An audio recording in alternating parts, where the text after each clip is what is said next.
कुछ खांसी जो आती है वो बीमारियों की वजह से आती है, उनकी एक लंबी फरिस्त है। जैसा कि खांसी है ही फेफड़ों की बीमारी है, तो सारी बात है बीमारियां भी इससे रिलेटेड होंगी। बिल्कुल।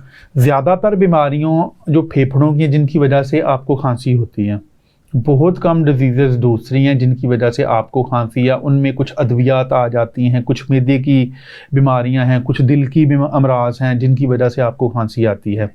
तो ये सारी वजूहात क्या करती हैं कि आपके जो हैं फेफड़ों को जब मुतासर होंगे तो आपको कोई ना कोई ये खांसी वाली अलामत, तो ये तो समझ लो कि फेफड़ों की कॉमन अलामत है ये वाली खांसी जो है। आपको अलामत आनी है। आपको निमोनिया हो जाएगा, खांसी आएगी। आपको एज़मा हो जाएगा, खांसी आ जाएगी। आपको ब्रोंकाइटिस हो जाएगी, खांसी आ जाएगी। ठीक है ना। फिर आपको COPD हो जाएगी, खांसी आ जाएगी। और COPD से याद आया कि एक जो कुछ लोग स्मोकिंग करते हैं, जी आजकल के मौसम में आपने देखा होगा, वो भी अक्सर ऐसे हाथ रखा होता है और वो खांसी कर रहे हैं, काफ़ी सीवियर किस्म की और जोरदार किस्म की खांसी कर रहे हैं। अब जो हम लोग इसको डिवाइड करते हैं ना, वो इसके ड्यूरेशन के ऊपर करते हैं। ओके। एक तो मैंने आपको बता दिया कि एक तो ये खांसी वो है जो मतलब कि नॉर्मली आती है आपको, जी, जो आपने अपना गला चला या फेफड़ा साफ करना सफाई के तौर पे आती है। जी। अगर खांसी 1 से 2 हफ्ते तक है, उसको एक्यूट बोलेंगे। फिर इसकी एक टाइप होती है सब एक्यूट, फिर क्रोनिक हो जाती है। 3 हफ्ते से ज़्यादा है तो सब एक्यूट है। फिर 3 हफ्ते से मोर देन 3 वीक्स है, मंथ है, 2 मंथ है, फिर वो क्रोनिक कफ बन जाती है।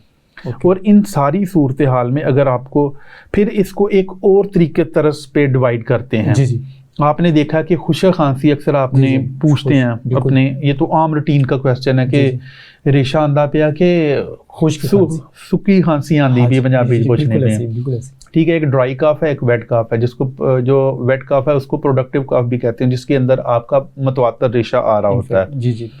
फिर उसकी कलर की बेस के ऊपर इसको देखना है जी। तीसरी चीज़ क्या फिर करनी है कि फिर उसमें ये भी आपने चेक करना है कि आया कि ब्लड आ तो नहीं रहा। खांसी बेसिकली है तो एक अलामत है, और इस अलामत की बिना के ऊपर हमने बीमारी तक पहुंचना है। और बीमारी तक जो पहुंचना है ना, वो देखना है कि वो किस बीमारी की वजह से आ रहा है। हमने उसको उधर से जाके पकड़ना है, उसकी पैथोलॉजी को पकड़ना है, उसको ट्रीट करना है, खांसी ऑटोमेटिकली ठीक हो जाए।